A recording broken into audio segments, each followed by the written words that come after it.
तो अभी हम जानेंगे वॉलेट के बारे में। इस पर्टिकुलर टॉपिक में हम देखेंगे वॉलेट का ओवरव्यू, रिचार्ज कैसे होगा वॉलेट, वॉलेट की हिस्ट्री कैसे देखें, रिचार्ज हिस्ट्री और उसका अकाउंट का स्टेटमेंट। और वॉलेट के साथ में हम दूसरी चीज़ एक देखेंगे जो होते हैं ट्रांजैक्शंस, माय ट्रांजैक्शंस। तो आइए देखते हैं इसे डिटेल में। तो फर्स्ट ऑफ ऑल हम जान लेते हैं कि वॉलेट क्या होता है। एक वॉलेट जो है, ये ई वॉलेट जो मोबाइल के ऑप्शन में आपको दिख रहा है, तो ये फ्रेंचाइजी के लिए बना हुआ एक ई वॉलेट है। जैसे कि पेटीएम होता है, जैसे अमेज़ॉन के लिए अंदर भी आपको पेमेंट के ऑप्शन आते हैं, जैसे गूगल पे है, तो एक तरह का वॉलेट होता है। लेकिन मैं एग्जांपल लेना चाहूँगा पेटीएम का।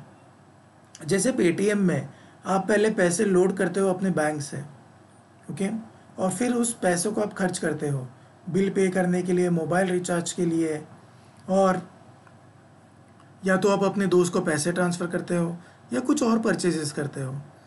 उसी तरह ये जो वॉलेट बना हुआ है, ओके, इसके अंदर जो कि एक प्रीपेड वॉलेट है, यहाँ पे देखिए ये एक प्रीपेड वॉलेट है जो फ्रेंचाइजी इस्तेमाल करेगी। इसके अंदर आप पहले पैसे भरते हो और फिर यहाँ से आप कर सकते हो मोबाइल रिचार्ज, ई हेल्थ के प्लान खरीद सकते हैं, आप ट्रैवल टिकट बुकिंग कर सकते हैं, बिल पेमेंट्स कर सकते हो, और आप डोमेस्टिक मनी ट्रांसफ़र भी कर सकते हो। और साथ ही साथ वो सारी सर्विसेज जो आप अपने वीकेएमएस में कर रहे हो वो इसके द्वारा कर सकते हो। याद रखिए, जो आपका एसबीएम बैंक का वॉलेट होता है वो अलग होता है, और ये जो बाकी ट्रांजैक्शंस होती है बैंकिंग के अलावा के, वो इस वॉलेट से ही होती है। ये रहता है आपका वॉलेट जिससे ये सारे ट्रांजैक्शन हो गए। तो अब तो हम समझ गए कि वॉलेट ये रहा, इसको इस्तेमाल कैसे करते हैं। सारी चीज़ें आपके वीकेएमएस से चलती है, यानी कि मोबाइल रिचार्ज करना है, एक टैब बना है वीकेएमएस में, आप गए वहाँ से रिचार्ज किया और उसमें भी इसी वॉलेट से पैसे जाएंगे। तो पहले हम ये समझ लेते हैं कि पहले इस वॉलेट को रिचार्ज कैसे करें, पैसे कैसे भरें। तो ये देखिए, ये होता है मोबाइल आपके वॉलेट में रिचार्ज करने का तरीका। तो वॉलेट रिचार्ज आप कर सकते हो पैसे ट्रांसफ़र करके, ठीक है, वर्चुअल अकाउंट के अंदर। अब जो वर्चुअल अकाउंट नंबर होता है वो होता है VKRNG, ये होता है वर्चुअल नेम एक है, प्लस आपकी VKID, ये दोनों मिलाकर बनता है आपका वर्चुअल अकाउंट, ओके। यानी कि ये रहा मेरा वर्चुअल नंबर VKRNG, और एक मैंने सैम्पल लिया है VKID का MH1801167, जो एक महाराष्ट्र की VKID है। तो अगर ये आपका नंबर और ये VKID है तो दोनों मिलाकर इस तरह से आपका वर्चुअल अकाउंट बनेगा VKRNG MH1801167। ये पूरा का पूरा बिना कोई स्पेस, बिना कोई और साइन डाले, ये पूरा आपका बनता है वर्चुअल अकाउंट नंबर। इसमें पैसे ट्रांसफ़र करने होते हैं। अब आप वर्चुअल अकाउंट नंबर समझ गए, आपका जो भी VKID होगा वो यहाँ पर लिख दीजिए। ये MH की जगह पे से आपका VKID आ जाएगा, यानी कि VKRNGE और आपका VKID, ठीक है। तो ये बन गया आपका वर्चुअल अकाउंट। अब इस वर्चुअल अकाउंट में पैसे कैसे डालें, तो दो तरीके हैं, अभी हम दोनों देखेंगे। पहला तरीका जो होता है येस बैंक के द्वारा, ओके।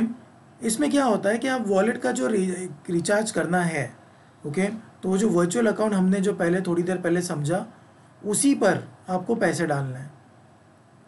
ये येस बैंक में ये पैसे रिफ्लेक्ट होने के लिए 30 मिनट से 1 घंटे का समय लगता है, और ये आपके अकाउंट में दिखाई देंगे।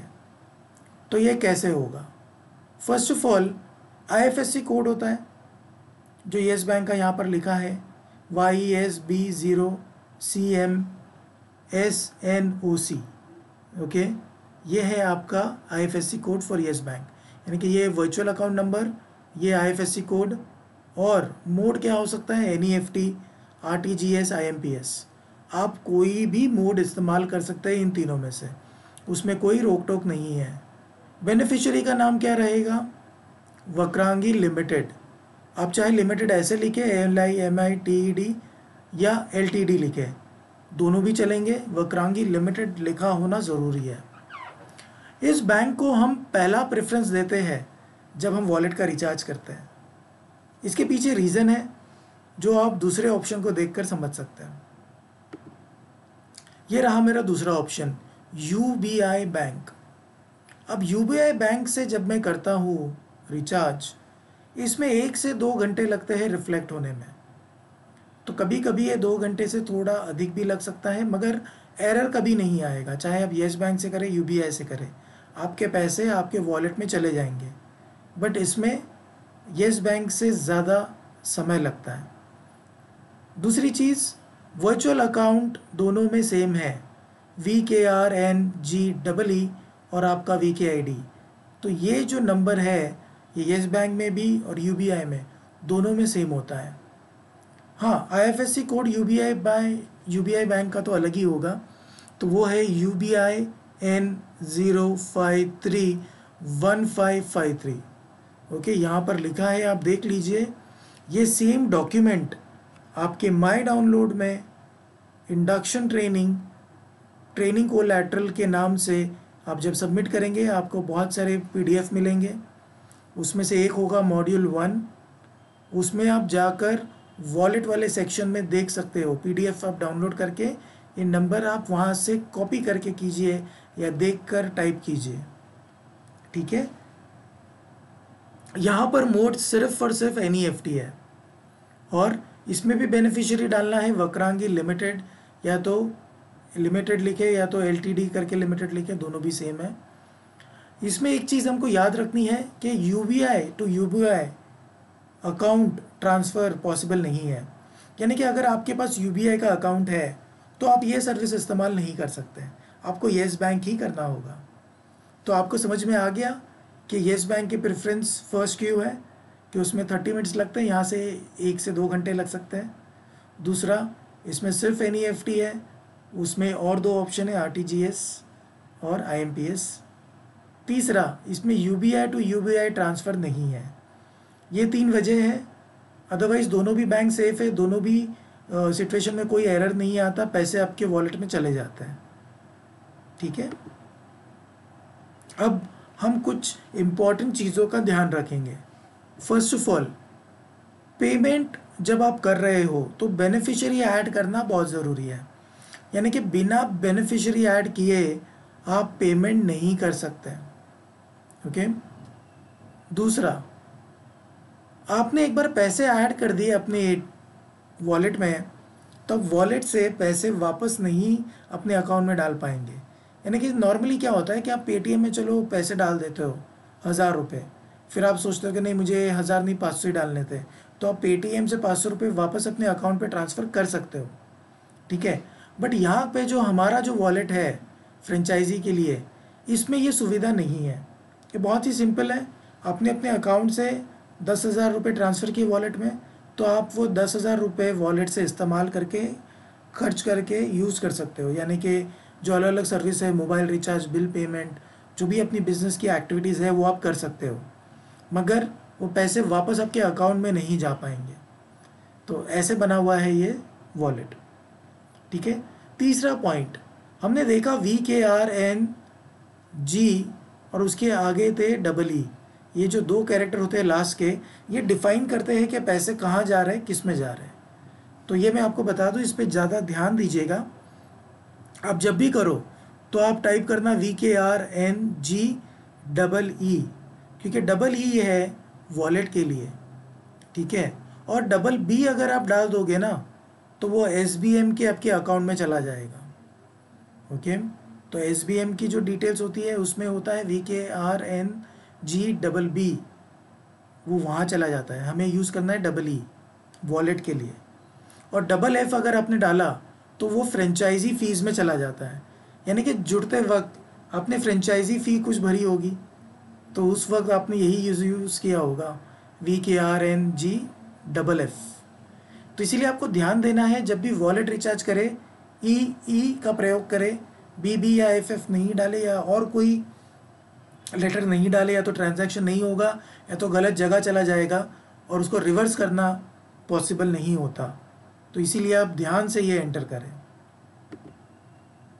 दूसरी चीज़, अब चलो मैंने रिचार्ज तो कर लिया, पैसे भी आ गए अकाउंट में, यहाँ पे दिख भी रहे हैं बैलेंस, लेकिन मुझे जानना है हिस्ट्री, मैंने कितनी बार रिचार्ज किया। तो मैं जाता हूँ माई VKMS पे, यहाँ पे मुझे वॉलेट दिखता है, वॉलेट में मुझे नीचे दिख रहा है माई रिचार्ज हिस्ट्री। मैंने इस पर क्लिक किया, तो जैसे ही मैं क्लिक करता हूँ माई रिचार्ज हिस्ट्री ओपन होता है। यहाँ पे मैं डेट वगैरह सेलेक्ट करके आगे सर्च कर सकता हूँ, तो यहाँ पे मुझे दिखाई देगा पूरी रिचार्ज हिस्ट्री, कितनी बार रिचार्ज किया है, क्या क्या किया है। ठीक है, अब मैं चाहूँ तो स्टेटमेंट भी देख सकता हूँ। चलो रिचार्ज कर लिया, रिचार्ज हिस्ट्री भी देख ली, बैलेंस भी है, लेकिन मैंने कुछ एक्सपेंसेस किए थे, मैंने समझो कोई मोबाइल रिचार्ज किया या मैंने कोई और एक्सपेंसेस किए, वो मुझे कैसे पता चलेंगे। तो मुझे जाना है यहाँ पर माई स्टेटमेंट। तो जैसे ही मैं अपना माई अकाउंट स्टेटमेंट ओपन करता हूँ, मुझे सारे ट्रांजैक्शन दिखेंगे जो मेरे वॉलेट से हुए हैं। ओके, यानी कि मोबाइल रिचार्ज दिखेगा, यहाँ पर बिल पेमेंट दिखेगा, कोई टिकट बुकिंग दिखेगी। वॉलेट से अगर पैसे कटे हैं तो वो यहाँ पे दिखना ही चाहिए। तो ये होता है माई अकाउंट स्टेटमेंट। तो इसमें वॉलेट के ट्रांजैक्शंस पूरे आ जाते हैं। ठीक है, अब ये तो हो गया वॉलेट। क्या अगर मेरे कोई और ट्रांजैक्शन है तो हम वो भी देखते हैं। तो मुझे जाना है माई VKMS में माई ट्रांजैक्शन पर, यहाँ पर क्लिक करना है। जैसे मैं वो करता हूँ माई ट्रांजैक्शन ओपन होगा। यहाँ पे एक टैब है सर्विसेज का, इस पर जैसे ही मैं क्लिक करता हूँ तो ओपन होता है सर्विसेज का टैब। इसमें होती है सारी सर्विसेज। अब एक बात समझ लीजिए, ये सर्विस स्पेसिफिक रिजल्ट देगा, यानी अगर मैंने यहाँ पर मोबाइल रिचार्ज सिलेक्ट किया तो सिर्फ और सिर्फ मोबाइल रिचार्ज के ट्रांजैक्शन आएंगे। जैसे माई स्टेटमेंट था, माई अकाउंट स्टेटमेंट, उसमें हर एक ट्रांजैक्शन आ रहा था, इसमें सिर्फ मोबाइल के ही ट्रांजैक्शन आएंगे। दूसरी चीज़,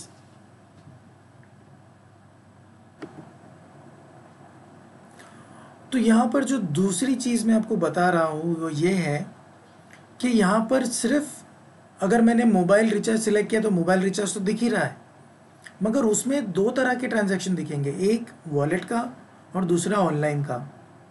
तो मैं आपको बता दूँ, जब आप मोबाइल रिचार्ज कर रहे हो, ठीक है, आपने कस्टमर का नंबर डाला, आप आगे बढ़े पेमेंट पर, और जैसे ही पेमेंट करने जा रहे हो वहाँ पे दो ऑप्शन देंगे आपको। एक ऑप्शन होगा कि आप ऑनलाइन पे करना चाहते हो, तो जैसे ही आप ऑनलाइन सिलेक्ट करते हो तो यहाँ पर कस्टमर अपनी डिटेल्स डालकर ऑनलाइन पे कर देता है।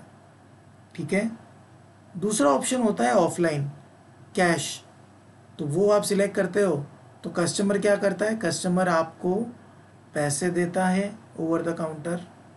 ठीक है, और आप क्या करते हो, आप अपने वॉलेट से आपके पैसे कटेंगे, वहाँ पे अपने कैश सेलेक्ट किया, आपके वॉलेट से पैसे कट गए। तो ये हो गया ट्रांजैक्शन, वॉलेट का खर्च हो गया। अब माई स्टेटमेंट में सिर्फ वॉलेट के ट्रांजैक्शन दिखते हैं, मगर यहाँ पे दोनों दिखेंगे, यानी कि मोबाइल मतलब ऑनलाइन जो पे किया कस्टमर ने वो भी, और जो वॉलेट से कटे वो भी। यानी कि मोबाइल रिचार्ज अगर मैं देखूँ तो यहाँ पे मुझे दो अलग ट्रांजैक्शन दिखाई देंगे। ठीक है, अब यहाँ पे मैं सर्विस स्पेसिफिक ढूंढ सकता हूँ। ये देखिए मोबाइल रिचार्ज, ATM, ऐसे कोई भी सर्विस आप ले लो और यहाँ पे आप देख सकते हो। तो जैसे ही आप सिलेक्ट करोगे आपको आपके ट्रांजैक्शन ऐसे दिखाई देंगे। तो आप एक बात समझिए, यहाँ पर ऑनलाइन भी हो सकता है, वॉलेट भी हो सकता है। ये ट्रांजैक्शन सर्विस स्पेसिफिक है, इसका अंदर कुछ भी डिपेंडेंट नहीं है कि कहाँ से हुआ ट्रांजैक्शन। इसमें कोई भी ट्रांजैक्शन जो सर्विस से रिलेटेड है वो दिखाई देगा।